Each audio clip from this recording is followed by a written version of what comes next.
Hello दोस्तों, कैसे हो आप सब। वेलकम टू पढ़ते रहो एंड सीखते रहो। तो दोस्तों, हमने क्या किया था भाई लास्ट टाइम हमने देख लिया था जैन साहित्य। मतलब जैन साहित्य क्या किया था, स्टार्ट किया था और देखा था अभी जैन साहित्य को क्या बोला जाता है, आगम बोला जाता है। ये टर्म क्या रखनी है, सबको याद रखनी है। और आगम का मतलब क्या होता है, अभी पूर्ण ज्ञान होता है। क्या मतलब होता है, पूर्ण ज्ञान होता है। ठीक है। फिर इसके साथ साथ हमने देखा था कि क्या हुआ था जब महावीर स्वामी ने क्या की थी, अपनी शिक्षाएं दी थी। तो कैसे दी थी, वर्बल फॉर्म में दी थी। ठीक है। तो जब वर्बल फॉर्म में दी तो लोगों ने क्या क्या, एक आदमी से दूसरे तक पहुंची, दूसरे से तीसरे तक, फिर ऐसे ऐसे वर्बल फॉर्म में क्या रही, वो शिक्षाएं रही। ठीक है। और इन्हीं शिक्षाओं को क्या सोचा, जो हमारे शासक वर्ग थे उन्होंने सोचा कि इनका क्या जाए भाई, इनको एक संकलित किया जाए, इनको कलेक्ट किया जाए और क्या किया जाए, लिपिबद्ध किया जाए। और लिपिबद्ध काम करने के लिए इन्होंने क्या किया, दो जैन संगीतियों का आयोजन किया। अब संगीतियों का मतलब क्या होता है, वैसे संगीतियों का अगर एक मतलब देखा जाए तो साथ साथ गाना होता है। ठीक है। तो इसमें क्या है, इन्होंने दो सभाओं का क्या किया, आयोजन किया। अगर पहली जैन संगीति की बात की जाए तो क्या थी वो 322 ईसा पूर्व में हुई थी, बिफोर क्राइस्ट में हुई थी। ठीक है। और क्या किस स्थान पर हुई थी, पाटलिपुत्र में हुई थी। और पाटलिपुत्र क्या था, अभी मगध का क्या हो गया था, उस टाइम तक उत्कर्ष हो गया था। मगध एक बहुत स्ट्रॉन्ग राजा था, मतलब क्या था, राज्य था। ठीक है। और वहां के जो शासक थे वो कौन थे, चंद्रगुप्त मौर्य के शासन काल में क्या हुई थी भाई, पहली जो जैन संगीति है उसका आयोजन हुआ था। ठीक है। और उस टाइम के जो अध्यक्ष कौन थे इसके, उसके अध्यक्ष थे स्थूलभद्र। अगर देखा जाए इसका परिणाम की रिजल्ट क्या निकला एट द एंड, मतलब जो इन्होंने आयोजन किया, तो रिजल्ट जो निकला वो है भाई कि क्या किया इन्होंने, 12 अंगों को क्या किया, संकलन किया। ठीक है। अब क्या होता है, जैन साहित्य में क्या होते हैं, 12 अंग होते हैं, 12 उपांग होते हैं। और इसके साथ साथ और भी बहुत सारी चीजें होती हैं। जब हम जैन साहित्य को करेंगे और डिटेल से करेंगे और विस्तार से करेंगे, तब हम इन सारी चीजों को उसमें क्या करेंगे, कंटिन्यू करेंगे और क्या देखेंगे, उन सारी चीजों को डिटेल से देखेंगे। ठीक है। और क्या हो गया था, कुछ कुछ जो महावीर स्वामी की शिक्षाएं थी वो क्या हो गई थी, खराब हो गई थी या बिखर गई थी या गुमा दी थी लोगों ने। ठीक है। तो उन सबको भी क्या किया गया, कलेक्ट किया गया, इकट्ठा किया गया। ठीक है। ये होगी एक बात। और तीसरा जो परिणाम निकला इस चीज का, भाई जो जैन धर्म था वो क्या था, पहले जैन ही थे, सब के सब जैन थे। ठीक है। वो किसमें, दो इसमें डिवाइड हो गया, दो चरणों में क्या हो गए, डिवाइड हो गए। ठीक है। पहले श्वेतांबर, दूसरा क्या है, दिगंबर। पहला क्या थे, श्वेतांबर, और दूसरे क्या है, दिगंबर। ये क्या है, हम यही हमारा दो आज का टॉपिक है। इन दोनों चीजों में हम क्या देखेंगे, डिफरेंस देखेंगे। और डिफरेंस देखने के साथ साथ क्या करेंगे हम, अगला ये देख लेते हैं सबसे पहले। ठीक है। ये क्या था, अभी जो दूसरी जैन संगीति थी उसका आयोजन हुआ था 513 एनो डोमिनी में।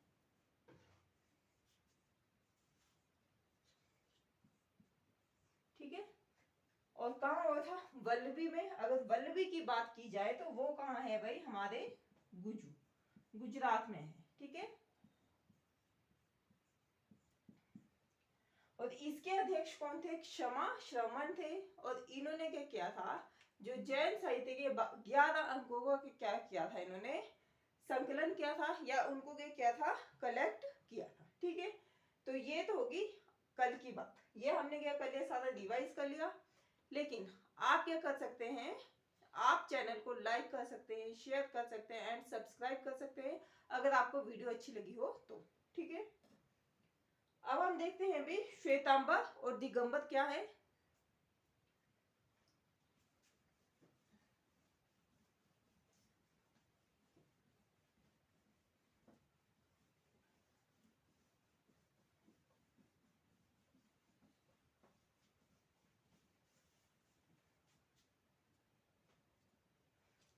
लेकिन श्वेतांबर और दिगंबर को देखने से पहले पहले हम एक और चीज देखने, मैं एक और चीज बता देती हूँ कि जो जैन धर्म के लोग हैं वो क्या बोलते हैं कि जो सृष्टि है या जो ये प्रकृति है, ये क्या है भी, शाश्वत है। अब शाश्वत शाश्वत है मतलब ये अटल है।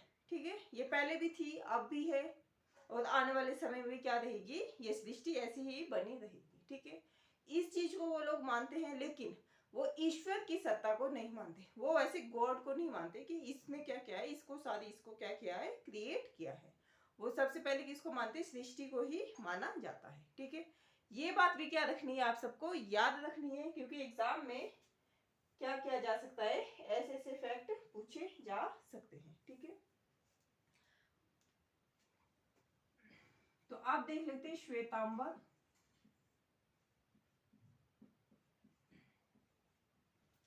और दूसरी साइड लिख देते हैं दिगंबर, है ना।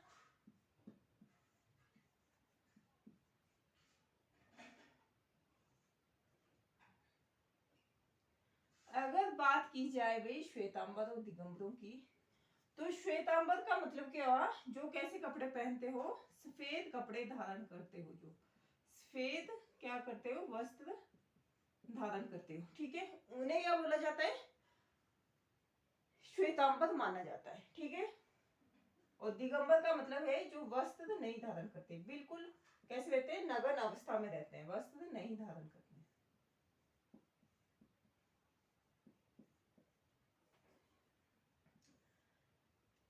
अब इसके पीछे की स्टोरी देख लो कि क्या स्टोरी थी। जो जैन धर्म के 23वें तीर्थंकर थे पार्श्वनाथ, उन्होंने क्या किया था, उन्होंने बोला था कि वे क्या कर सकते हैं, जो लोग हैं वो क्या कर सकते हैं, वस्त्र को धारण कर सकते हैं या कपड़ों को पहन सकते हैं। ठीक है, अपने जो ऊपर वाला हिस्सा है और नीचे वाले हिस्से को क्या कर सकते हैं, ढक सकते हैं। ठीक है, लेकिन इसके विपरीत जो महावीर स्वामी है, उन्होंने क्या किया था, ऐसा करने से इनकार कर दिया था कि ऐसा नहीं है, आपको वस्त्रों का क्या कर देना है, त्याग कर देना है। ठीक है, और शायद इसके पीछे का रीजन जो रहा हो, ये रहा हो कि क्या हो, लोगों के मन में क्या है, और अधिक संयम आए, वो संयमित क्या कहे रहे, जीवन जिए, मतलब एक बैलेंस टाइप से क्या रहे, अपनी जिंदगी को जिए।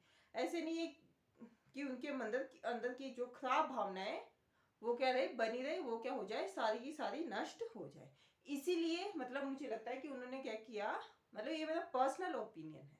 ठीक है, वस्त्र या कपड़ों का क्या बोला उन्होंने कि क्या करना है, आपको त्याग कर देना है। ठीक है, ये तो होगी एक बात, पार्श्वनाथ की बात है, और ये क्या है भाई, महावीर स्वामी ने। ठीक है, दूसरी बात क्या कहा है, इन्होंने कहा है कि स्त्रियों को क्या है भी, निर्वाण प्राप्त हो सकता है।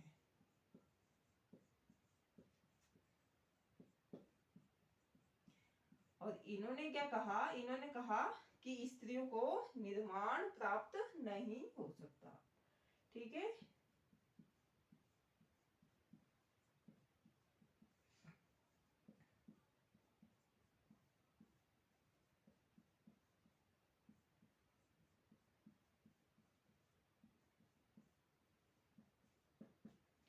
अगर निर्वाण प्राप्त की बात हो, निर्वाण मतलब मोक्ष की बात हो, तो स्त्रियों के लिए हमें क्या मिलता है, जो श्वेतांबर है या जो पार्श्वनाथ है, उन्होंने कहा था कि हाँ भाई ऐसा हो सकता है, क्योंकि उनकी अध्यक्ष भी कौन थी, मतलब उनके एक संघ की अध्यक्ष कौन थी, पुष्प चूला का क्या मिलता है, हमें उल्लेख भी देखने को मिलता है। लेकिन इसकी बात की जाए तो दिगंबर ने कहा, मतलब महावीर स्वामी ने कहा कि नहीं, ऐसा कुछ नहीं होता है। ठीक है,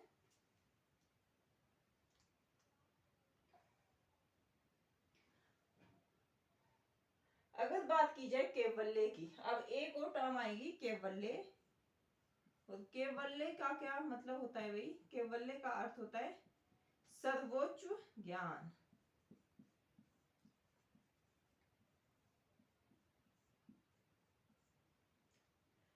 कैवल्य ने क्या कहा था अभी, जो सर्वोच्च ज्ञान है भी कैवल्य, जैसे किसी मनुष्य को क्या हो गया, कैवल्य प्राप्त हो गया या सर्वोच्च ज्ञान प्राप्त हो गया, तो उसके बाद उन्होंने क्या कहा, श्वेतांबर में बोला गया है, इस संप्रदाय के लोग मानते हैं कि उन्हें क्या देती है, भोजन की आवश्यकता रहती है, क्या देती है, भोजन की आवश्यकता रहती है, लेकिन इसमें बोला गया कि भोजन की आवश्यकता नहीं है।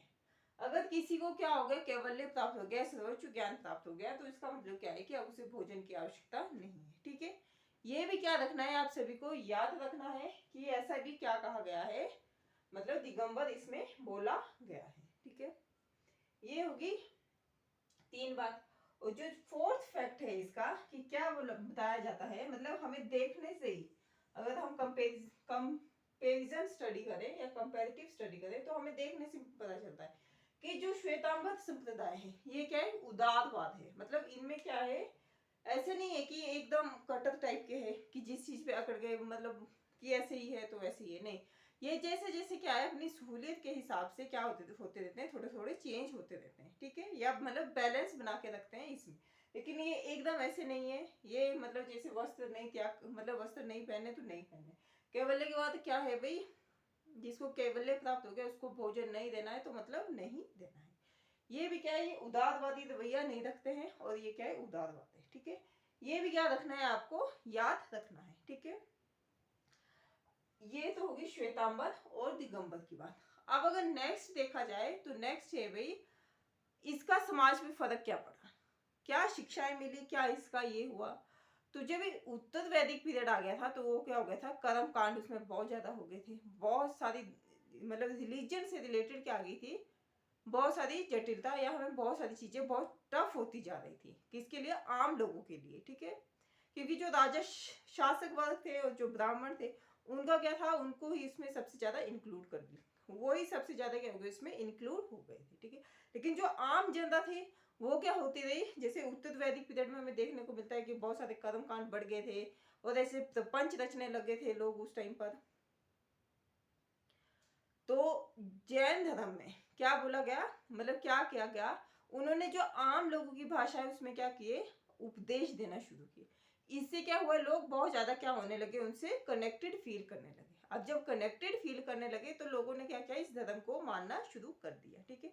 क्योंकि हमने देखा है कि उस टाइम पे लोगों की मतलब भाषा की बात की जाए तो क्या थी, मागधी थी या प्राकृत भाषा थी, जिसमें क्या क्या जैन धर्म के जो तीर्थंकर थे उन्होंने क्या दिए, अपने उपदेश दिए, ठीक है। ये होगी एक बात। और दूसरी बात क्या हुई, जैसे जैन धर्म में बोला गया है कि कृषि करना और जो युद्ध करना है, ये क्या है, पूरी तरह से वर्जित है। अब जब वर्जित है तो लोग क्या हुआ, इन दोनों चीजों में इंक्लूड नहीं होंगे। अब जब इंक्लूड नहीं होंगे तो आम जनता है, उन्हें कुछ ना कुछ काम तो करना पड़ेगा। अब जब कुछ ना कुछ काम करना पड़ेगा तो उन्होंने क्या अपनाया, वाणिज्य या व्यापार को अपनाया। जब वो वाणिज्य और व्यापार मतलब क्या करने लगे, व्यापार करने लगे, उससे क्या बढ़ने लगी, उनकी उन्नति होने लगी, मतलब वो बहुत ज्यादा क्या करने लगे, प्रोग्रेस करने लगे। अब जब वो उन्नति करेंगे तो मतलब कोई किसी जगह पे उन्नति होती है तो उसके आसपास के लोग भी क्या करने लग जाते हैं, उन्नति करने लग जाते हैं, ठीक है। ये भी एक बात हुई, मतलब इससे क्या हुआ, व्यापार को बढ़ावा मिला, और किस चीज को बढ़ावा मिला, उद्योग धंधों को क्या मिला, बढ़ावा मिला, जो उस टाइम में क्या थे हमारे पास जनरली देखने को हमें मिलते हैं। तो ये तो होगी समाज की बात। और दूसरी बात ये हुई भाई, जो जैन धर्म है इसने क्या किया था, सबसे पहले मतलब सर्वप्रथम अगर इसको इस चीज का श्रेय भी जाता है, जो कर्म कांड का विरोध जैन धर्म ने सबसे पहले किया था, ठीक है। क्योंकि उत्तर वैदिक पीरियड जो था वो सबसे क्या था, एकदम मतलब प्रपंची पीरियड चला हुआ था। क्योंकि उस टाइम पे क्या हो गए थे, बहुत सारे कर्म कांड ऐसे इंक्लूड हो गए थे जो कि हमें वैदिक पीरियड में नहीं देखने को मिलते हैं, ठीक है। आज के लिए क्या है, आज के लिए इतना ही है। आप क्या कर सकते हैं, अगर आपको वीडियो अच्छी लगी हो तो आप लाइक कर सकते हैं, शेयर कर सकते हैं, एंड क्या कर सकते हैं, सब्सक्राइब कर सकते हैं, and press the bell icon. Thank you for watching.